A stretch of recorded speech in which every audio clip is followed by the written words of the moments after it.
Now and then you miss it. Sounds make you cry. Some nights you dance with tears in your eyes. Frank Ocean.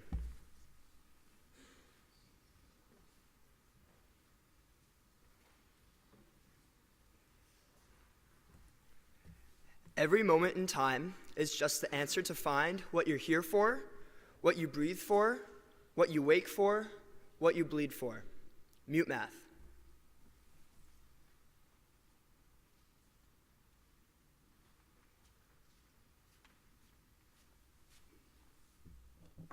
I'm thinking about dyeing my hair red, just to look like a pint of red. Playboy Cardi.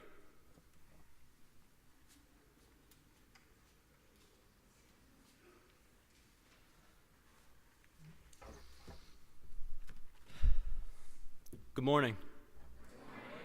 My name is Mason Zatola, and I'm a sixth former from New Britain, Connecticut, a boring and completely irrelevant town that I love. It is also home to my good old-fashioned, handy-dandy CD and cassette player. Just like many kids, some nights I had trouble sleeping, with my boundless and untamed energy fueled by watching SpongeBob and Tom and Jerry. I refused to sleep. So one day, my parents were strolling through West Farms Mall when they saw a guy selling his piano covers of classical music. Thus, they decided they could find a way to use the music to help me sleep.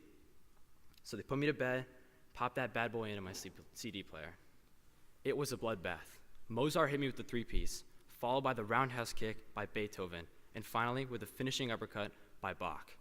I hit the bed like a stone and was knocked out. Without realizing it, they created a lifelong addiction of mine. Now I almost always have to have music playing in order to sleep, which has led to many mornings of scrambling for my AirPods. Those early memories of falling asleep to some fire classical is the earliest I can remember feeling the true power of music to influence. And boy, did it influence my hips. If you go through family videos, you'll find some stunning Michael Jackson equivalent performances of me and my sister dancing to Lady Gaga, Katy Perry, the Black Eyed Peas, and anything else our audience decided they wanted to see interpreted by kids into dance. Some other honorable mentions are Crazy Frog, Hamster Dance, and the classic hit Gummy Bear. Childhood bangers like that made some great entertainment and relief for my parents in between pooping my pants and crying. Looking at those videos now, it's pretty humiliating. But only now do I see how powerful the influence of music really was for me. It didn't matter how I felt at the moment.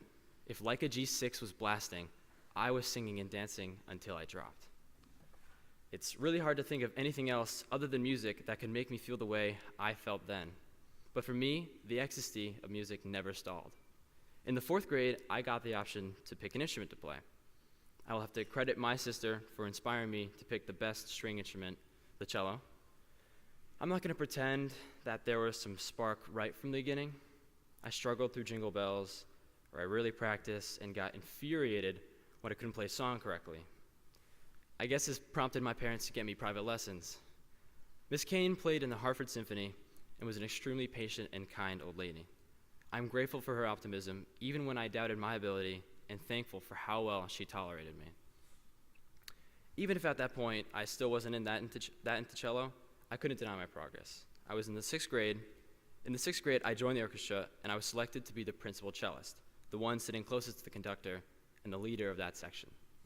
Obviously, it was just a middle school orchestra, but to me, it felt like I was the president. Like, yeah, I'm principal cellist, no biggie. However stupid and cocky that seat made me, it got me interested. I started practicing without being told and really enjoying it. I was no yo-yo ma, but when 7th grade hit, my teacher let me play with the high schoolers. It was challenging, and I wasn't in the principal seat anymore, but I felt cool. Young 7th grade me, playing with the older kids and keeping up. Again, the power of music reached me. It gave me confidence, something to be proud of. Around that same time in middle school, I got very addicted to listening to music, and not just when I was trying to fall asleep. On the way to school, before it started, after school, doing homework, using the laboratory, sleeping. I took comfort in how personal it felt to me. The fact that I could choose any song I wanted to listen to and drown out the noise of a busy world full of expectations with the noise of melody. Music became my crutch, and I was lost in the world that it led me to. But let's get back to my very intense, very important music career. Other than the orchestra in middle school, I was also part of the choir. When I say a part, I really just mean I used it as my nap block. If I didn't take cello that seriously, I really didn't take choir seriously at all, and I just goofed off most days. Mr. Jardum, my teacher, was a nice guy who took a lot of crap from the kids. He also drew an extremely close resemblance to Mr. Kriz in both looks and character. And like Mr. Kriz, he believed in me despite my lack of alertness in his class. He really surprised me when he asked me to audition for a vocal part in the regional choir. I had previously auditioned for the same place, or for a place in the same regional orchestra, with my cello. But my stress of auditioning in front of people was crippling. Every time I tried to play, my hands would shake so badly, my cello would vibrate. So singing was 100% no way, not gonna work, not in a million years. But 8th grade rolled around, and Mr. Jardum still persisted, insisting I was not as bad as I thought. My dad seconded his persistence, having a long history of singing himself, and so I agreed. I spent a couple weeks practicing La Dame Mouste, sight reading along with my friends who are auditioning too. The day of the audition came upon me, and I was terrified. But I couldn't turn back now. All I could do was walk into the audition and sing. So I did just that. I walked into the room with 3 judges present. They asked me my name and told me the plan. My hands were trembling, but it didn't matter. My hands weren't in my throat. I could work with that. I sang 2 scales, I sang my piece, I sight read a couple measures of another song, and I walked out. I had done it. I felt like a new man, a new 12-year-old man. My results came back a near perfect score, 194 out of 200. I definitely made the choir and had some of the most fun I've ever had during the rehearsals and the performance. Ever since then, my fear of singing in front of people has never been as bad. I literally found my voice. However, I wasn't done with the auditions. When I found my way to Westy, I joined the chorale, and at the end of the first rehearsal, Mr. Kriz asked to let him know if anyone wanted to try out for the chamber choir. My newfound confidence agreed with my decision to try out, so I got to the chapel to audition. While I was prepared to sing in front of Mr. Kriz, I was not at all ready to sing in front of the very intimidating senior chamber choir president, Dylan Foster. For those of you who may remember Dylan Foster, you might understand why that was such a challenge. However, despite this, I got in, and the rest is history. Since then, it's been chorale and chamber choir performances, string concerts, 2 musicals, and a cabaret. Musical performances have been amazing for me, and I would love to continue doing them, hopefully for the rest of my life. But the thing is, I don't think I could ever make it my job, because while I love all the different ways to perform music, really my favorite thing in the world is to listen to music. For so long now, it's just been me, my phone, my headphones, and music against the world. The interesting thing about my music library is that I will listen to a song and instantly travel back to when I first heard it. For example, if I put on Bandit by Juice WRLD and Youngboy, I feel like a back in alumni during study hall working on physics homework. The song Honest by Baby Keem takes me back to the quarantine days in Mr. Greenwald's hall, sophomore year, when we were stuck there for almost 2 weeks. I could go on, but you get the picture. Almost every song in my library is attached to a memory of an era in my life, a place, or even a person. It's weird though, this full circle that music has brought me through. Performing music has shown me the value of making it.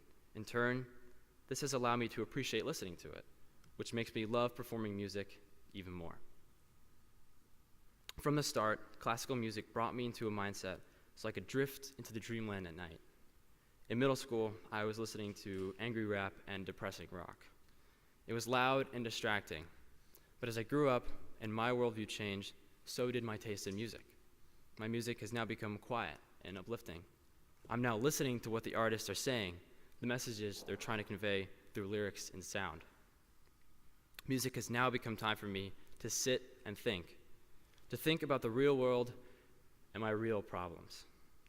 So throughout all these years of listening to thousands of different songs and artists across different genres like rap, R&B, hip-hop, punk, pop, alternative, metal, and dubstep, I realized that I just want to kick back, pull up my classical piano playlist, and think about life, like the good old days.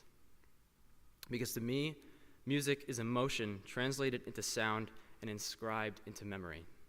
Music is who I was, who I am, and who I will be. So connect to your speakers and your headphones, turn on the music that you love, listen to the way it makes you feel, and what it makes you think about. The moments of happiness, vulnerability, and confidence that you carry with it. You only have 2 ears, so please make the most of them. Thank you.